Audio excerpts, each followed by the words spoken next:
તમને ઈશ્વર વિશે બે વાત કહેવી છે. તમે જુઓ, આ ટેબલ છે ને તો એને બનાવનાર કોઈ છે, આ માઇક છે તો એને બનાવનાર છે, આ સ્પીકર છે, આ હોલ છે તો એને બનાવનાર છે, આ શહેર છે તો એને બનાવનાર છે, તો આ પૃથ્વીનો ગોળો છે એને પણ બનાવનાર કોઈ છે. અને એવી 50,000 પૃથ્વીઓ બનાવનાર પણ કોઈ છે, આ ભગવાન. અને આ બધા માટે સરખો છે. અહીંયા પતંગ હોટલ જોઈએ, એની બધી નરેન્દ્રભાઈ કૂદકો મારે ખાલી ખાલી હો તો નીચે જ પડે. સોનિયા ગાંધી, કેજરીવાલ બધા નીચે જ પડે. હું નીચે પડું, દારૂ નીચે પડે. નરેન્દ્રભાઈ આમ ધીમે ધીમે પડે. આમ વડાપ્રધાન છે. સોનિયા ગાંધી ઉપર જાય, સ્ત્રી સશક્તિકરણ. અને કેજરીવાલ તો લટકી જ જાય, કટ્ટર ઈમાનદાર. અને પેલો દારૂ 2 મિનિટમાં નીચે પડે. એવું નથી. ગુરુત્વાકર્ષણ બધા માટે કેવું છે? તમે બધા ઓક્સિજન લો છો, પાટીદારોનો પીળા કલરનો હોય, મુસલમાનોનો લીલા કલરનો હોય, બ્રાહ્મણોનો ધોળા કલરનો હોય. ઓક્સિજન ઓક્સિજન છે, જેને જેટલો લેવો એટલો લો, મફત. અને કોવિડમાં તો હવા તો જે હોય તે હવા તો. અરે કોવિડ આવ્યો ને તો બી જેને મળો ને, બોલો કોવિડ આવી ગયો, ધંધાની પથારી ફરી ગઈ. તું પેલા કરોડપતિ હતો, તું સાલા પહેલા કોઈને ટાઈમસર નતો આપતો. આ તો બહાનું મળ્યું કોવિડ છે, શાંતિ રાખ. ભિખારીઓની જમાત તૈયાર થઈ ગઈ. એક ભાઈ મારી પાસે, સંજયભાઈ ભગવાને તમને કેટલું હાલ્યું, અમને તો કોઈ હાલ્યું નહીં. મેં કીધું શું જોઈએ? મને કે ₹1,00,000 જોઈએ. મેં કીધું કિડની વેચી મારે. સાલા અંદર 2 એફડીઓ પડી 10 લાખની રોકડી કર. કરોડો રૂપિયાનું શરીર આપ્યું હોય અને આપણે ભગવાન જોડે ભીખ માંગીએ તો આપણો જેવો ભિખારી કોણ? બધી મેસ કર્યા પછી ઈશ્વર પર શ્રદ્ધા, દાંત આપ્યા તો ચાવવાનું આપશે. તમે જુઓ સાહેબ, એ ઈશ્વર કયો છે કે આપણો જન્મ થાય ને માના આંચળમાં દૂધ આવી જાય, થોડા મોટા થઈએ દાંત આવી જાય, થોડા મોટા થઈએ ભાઈએ કીધું એમ લગ્ન થઈ જાય છે, ભણવાન થઈ જાય છે, છોકરા આવી જાય, આખા અમદાવાદમાં લઈને ફરે, લગ્ન કરીને લાયો. પછી 2-2 લે, 3-3 લે, નીકળે. શું થયું? લટકી ગયો. લટકી જ જાય સાહેબ. 3 બાળકો છે, પૂરું થતું નથી. અમારમાં જ લાયા, એક જ લાવીએ ને, અને લગ્ન જ શું કરવા કરીએ? ના, લગ્ન તો થવા જોઈએ. ઈશ્વર પર શ્રદ્ધા કે એ જે કરશે યોગ્ય, સખત મહેનત કરી, બેસ્ટ કર્યું, અને હવે ઈશ્વર જે કરશે એમાં ખુશ. Never regret for anything in life, whatever happen with you. જે થશે સારા માટે, પણ સખત મહેનત, પ્લાનિંગ સર બધું જ કરવાનું. એ કર્યા પછી પણ ગેરંટી નથી. ત્રીજી વાત, જેના માટે મેં આ 2300થી વધુ સેમિનાર કર્યા. ભારતીય સંસ્કૃતિની જે પરંપરા હતી, જેના કારણે આ દેશ ને દુનિયામાં લોકો પૂછતા હતા, સોનાની ચીડિયા કહેવાતી હતી. દર શનિવારે 1 સ્ટીમર ભરીને સોનું આ ધોરિયાઓ લંડન લઈ જતા હતા. અને છતાં એનાથી વધારે સોનું આજે ભારતમાં છે. એના પાયાની કઈ વાત હતી? એ ત્રીજી વાત છે, જેને સફળ થવું છે, જીવનમાં સુખી થવું છે, ચહેરો હસતો ઉંમર રાખવો છે. પહેલી વાત બેસ્ટ કરવાનું, બીજું ઈશ્વર પર શ્રદ્ધા રાખવાની. પણ ઈશ્વર કયો છે? પેલો છે. સગુણ સાકારમાંથી નિર્ગુણ નિરાકાર, મૂર્તિમાં અટકવાનું નથી, એનાથી આગળ જવાનું છે. નિત્ય અખંડ અનંત અનાદિ પૂર્ણ બ્રહ્મ સનાતન હે, એવો એક ઈશ્વર છે જેને આપણને એ મોકલ્યા છે. એ મૂર્તિ પૂજા ખોટું નથી, પણ એનાથી આગળ જવાનું છે. મહાવીર સ્વામીને જ્ઞાન થયું તો ક્યાંથી જ્ઞાન આવ્યું? મોહમ્મદ પૈગંબર પર કુરાન ઉતરી તો ક્યાંથી ઉતરી? બૌદ્ધ ભગવાનને જ્ઞાન થયું તો ક્યાંથી આવ્યું? આ બધું પકડવાનું. એટલે જે મળે, જય શ્રી કૃષ્ણ, જય સ્વામિનારાયણ, જેને જે ફાવે ઠોકે જાય. ત્રીજી વાત જે મારે તમને કહેવી છે, જો તમારે પ્રગતિ કરવી છે, જીવનમાં આમ સર ઉઠાઈને જીવવું છે, કોઈના આગળ હાથ લાંબો નથી કરવો, તો ત્રીજી વાત શું છે? રોજ મા બાપને પગે લાગો. મને કહો સાહેબ, તમારાથી કેટલા લોકો ગુજરી ગયા હોય તો ફોટાને પણ બહાર જાઓ ત્યારે મા બાપને પગે લાગો છો? Just rays your hand. આટલા લોકો જોડે આપણે સેલ્ફી પડાવીશું, બાકી બધા પાસેથી 11,000 લેવામાં આવશે અને એ 11,000 આ લોકોને આપી દેવામાં આવશે. આ દુનિયામાં માત્ર ને માત્ર મા બાપ જ ચાહે છે કે તમારી પ્રગતિ થાય, બાકી કોઈ ચાહતું નથી કે તમારી પ્રગતિ થાય. Only your parents. મા બાપથી મોટો દેવ નથી અને મા બાપથી મોટું પૂજનીય વિશ્વમાં કોઈ નથી. ઘણી વાર આંખમાં પાણી આવી જાય. 2-4 છોકરાઓ મા બાપને બોલતા હોય, યંગ છોકરા ના, તને બોલતા નથી આવડતું, તને ખબર નથી પડતી. શાળા તારે અંદર પીપી થતી હતી ને એ પહેલાં તારી માને ખબર પડતી હતી. અને તારે શું કરવું છે તારા બાપ એના સપનાઓ વેચીને તારા સપનાઓ પૂરા કરતો હતો. એ મા બાપને આપણે એમ કે તમને ખબર નથી પડતી, તમને બોલતા ના આવડે. અને સાહેબ એક વાત તમને કહી દઉં, તમારા કારણે તમારા મા બાપની આંખમાં એકવાર આંસુ આવી ગયા ને boss, you lost everything in life. કેમ કે પેલા ઓક્સિજનની જેમ, ગુરુત્વાકર્ષણની જેમ, મોબાઈલના તરંગોની જેમ એની આ અને આશીર્વાદ દેખાતા નથી પણ છે, અને એ દુનિયાની બધી બુરાઈઓથી બચાવે છે બોસ. બધી બુરાઈઓથી બચાવે છે. આજે બી ઘરેથી બહાર નીકળો તો મારી બાને પગે ક્યાં જાય છે, એટલે અમે તો જવા દે ને, ત્યારે પાછો આવશે. 70 સવાલો પૂછે, બોલો આપણે પાછા જવાબ આલવાના કે આ નોટ આવી હોય તો માં કેવી હોય સમજી જાઓ તમે. એ 3 સાદાવાળી સાડી પહેરે પણ મોઢા પર જાણે ધીરુભાઈ અંબાણીના વાઈફ. કોઈ દિવસ મેં ઓશિયાળાપણું નથી જોયું. મારા બાપુજી તમે તો ઇન કરીને કપડાં પહેરે, બાટાના ક્રોસ સેન્ડલ પહેરે, 2 જોડી કપડાં, પણ આમ ઇન કર્યા વગર મેં મારા ફાધરને દરજી કામ કરતા. આપણે આપણા મા બાપો બાળકોને શિખામણો આપવાનું બદલે કરીને બતાવવાનું. Action speaks louder than word. આ આપણે કરતા નથી. બેટા આમ કર, બેટા આમ કર, બેટો દેખે બાપાએ કોઈ કર્યું નથી. મા બાપથી મોટો દેવ નથી ને એનાથી મોટું પૂજનીય નથી. અને ખાસ વાત કહું કે મા બાપને કેમ પગે લાગવાનું. આ યંગ જનરેશન બેઠું છે, એક વાક્ય ચાલે છે, પહેલી નજરનો પ્રેમ. મને તો છોકરી જોતા જ ગમી ગઈ, મને તો છોકરો જોતા જ ગમે. આ જોતા હું ગમે, બધું બરાબર હોય તો. કોઈને કાળી વાર વગરની છોકરી ગમે, કોઈ છોકરો પોલિયો થયો હોય, કોઈ છોકરી એમ કે સ્ટીફન હોકિંગ થશે આજ જોઈએ. ના ના, જવા દો. આ પહેલી નજરનો પ્રેમ નથી, આ તો લોચો છે. અને લોચો બજારમાં પૈસાથી મળે, જેને સેક્સ કહો છો તમે. પહેલી નજરનો પ્રેમ કોને કહેવાય? વાય વી હેવ ટુ બો ડાઉન અવર પેરેન્ટ્સ. 9 મહિના જ્યારે માના પેટમાં હોઈએ ને, આપણી અભણ માને ખબર નથી કે અંદર છોકરો છે કે છોકરી છે. એ સફીન બનશે કે કોઈ ગમે તેવો માણસ, કશું ખબર નથી.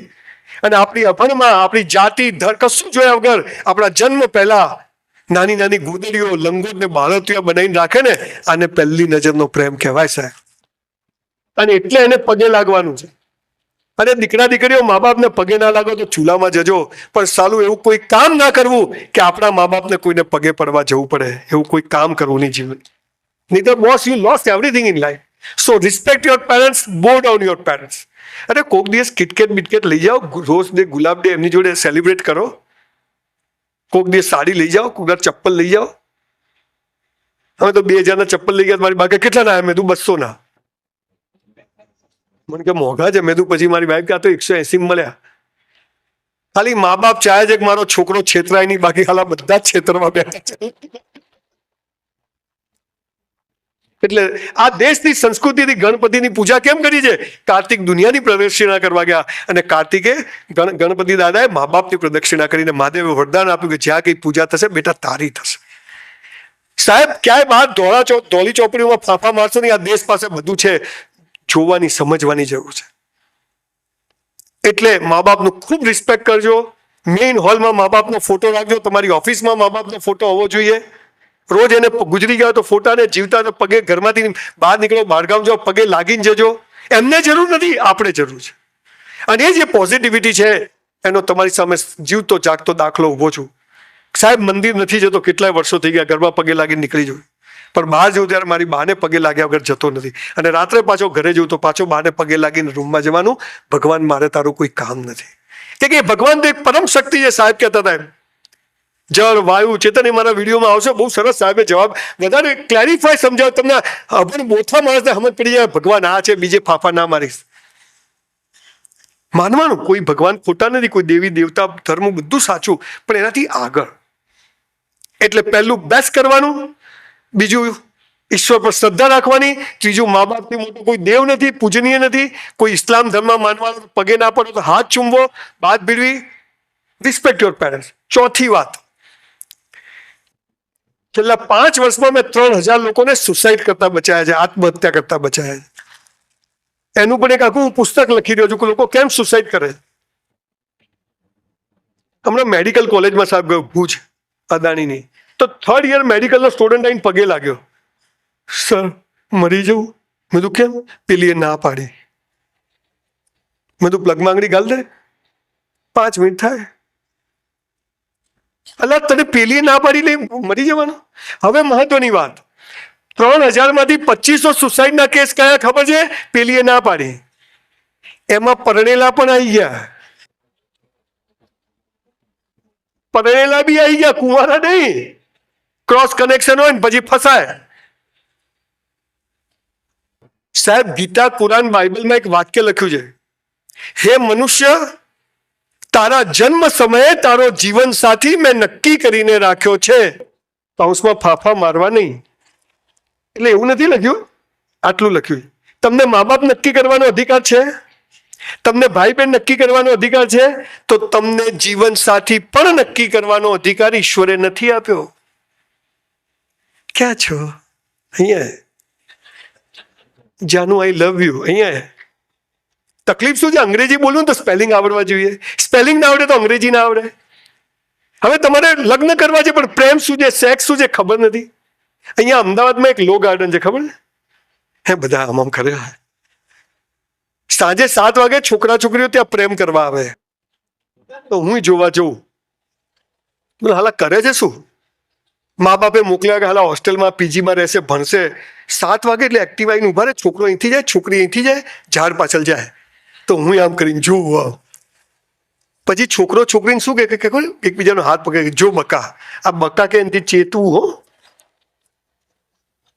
જો બકા, તારે મને પ્રેમ કરવાનો, હું તને કરું.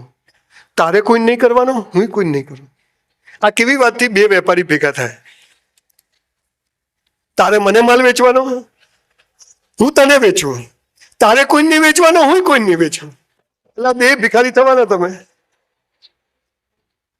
બે સ્વતંત્ર વ્યક્તિઓ ભેગી થાય અને એકબીજાને ગુલામ બનાવે તો ગુલામ કદી પ્રેમ કરી શકે નહીં બોસ.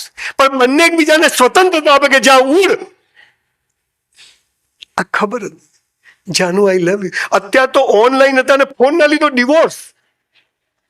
અલ્લાહ પેલા માગવા વાળા વધી ગયા છે, શાંતિ રાખતું. અહીંયા વીએસ હોસ્પિટલ છે, ખબર છે?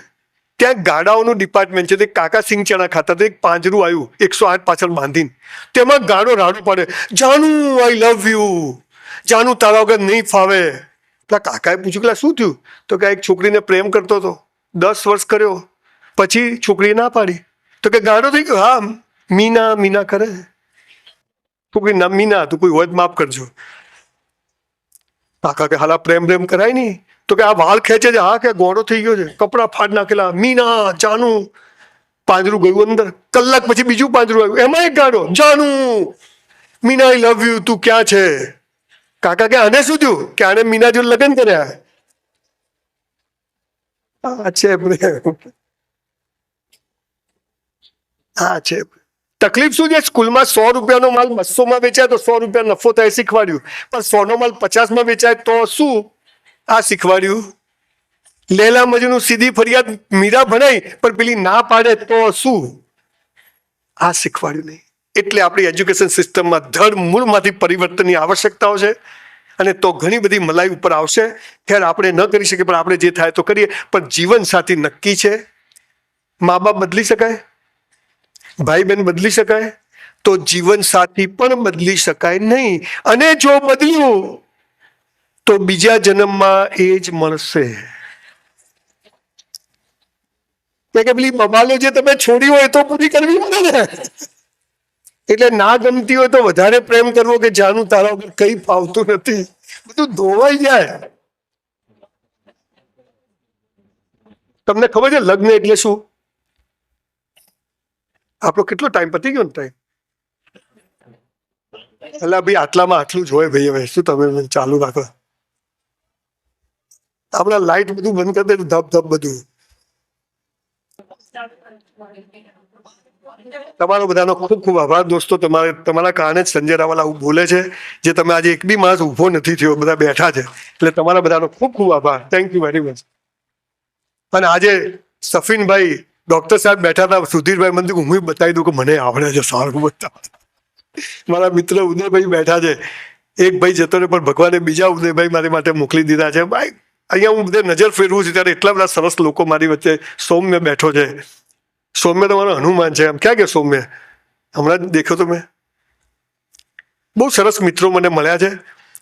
અને હું બહુ ખુશી છું, ને કદાચ તેજસભાઈ સાહેબ તો એમની એક એક મિનિટ એટલી કિંમતી હોય, પણ મારા જેવા માણસને 2 કલાક સાંભળવા બેસે તો મારે બી બધા બેટિંગ તો બરાબર કરવી પડે ને પછી બધું.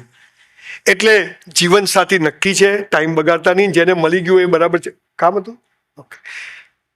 એટલે પહેલું સમજી ગયા જે કરવાનું બેસ્ટ કરવાનું. આજથી ઘરમાં જ નવા કપડાં પહેરવાના, નવા જ વાસણમાં ખાવાનું, ઘરમાં નેપકિન બેપકિન લગાવીને જ ખાવાનું, હોટલમાં જઈને શું કરવા. બીજું ભગવાન પર શ્રદ્ધા. તો ભિખારી મંદિરની બહાર ભીખ માગે, આપણે મંદિરની અંદર જઈને માગીએ. ભીખ માગવા નહીં, સોરી થેન્ક યુ કહેવાનું. 500 રૂપિયા જમા હોય 500 જ વાપરવા મળે, 501 વાપરવા મળે નહીં. તો જમા કરાવો તો ત્યાં જવાની જરૂર નથી. ઓટો મોડ પર દુનિયા ચાલે છે, બધા જ કેલ્ક્યુલેટરમાં 6 6 12 જ થાય. સાલું ઉતરતું નથી. મા બાપથી મોટો દેવ નથી, મા બાપથી મોટું પૂજનીય નથી. તમે લોકો ચાહો છો કે આવો ફરીથી કોઈ વાર બીજો શો આપણે બધા કરીએ, એવું તમે ચાહો છો? પ્રોમિસ કરું છું કે બહુ જલ્દી આપણે એક સરસ શો કરીશું. પણ આપણે બધા જ આજે એવું નક્કી કરીએ કે આજથી મા બાપને પગે લાગશો. કરી શકાય? અચ્છા, તમે ઘરે જઈને પગે લાગશો ને, શું છેલા પૈસા નહીં મળે, અને સહી તો ક્યાંય નહીં થાય.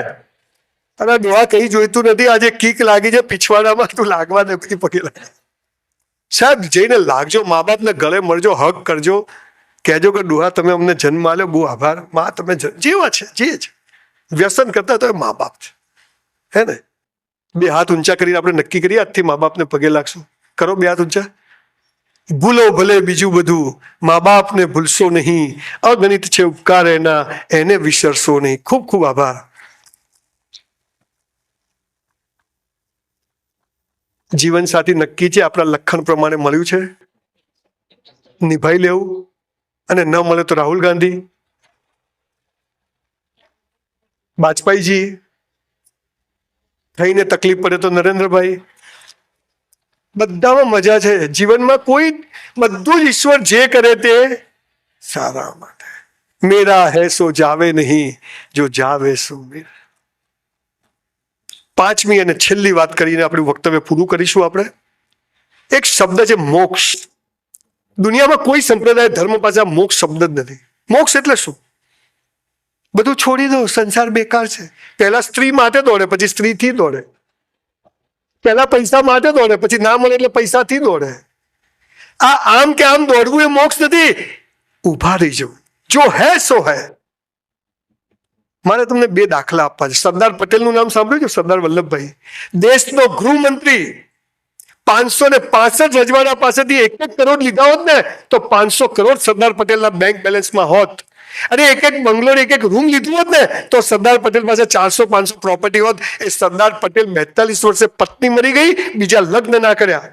અને મરણ પથારીએ જયારે 72 વર્ષે સરદાર પટેલ પડેલા, ત્યારે એમની દીકરી મણિબેનને એમને બોલાવી. મારી ઓફિસમાં હું મણિબેનનો સરદાર પટેલનો ફોટો રાખું કે દીકરી હોય તો આવી, કે મણી હું મરી જઉં ને તો એની પાસે 275 રૂપિયા પટેલના ખિસ્સામાં, કે આ 275 તું સરકારમાં જમા કરાવી દેજે.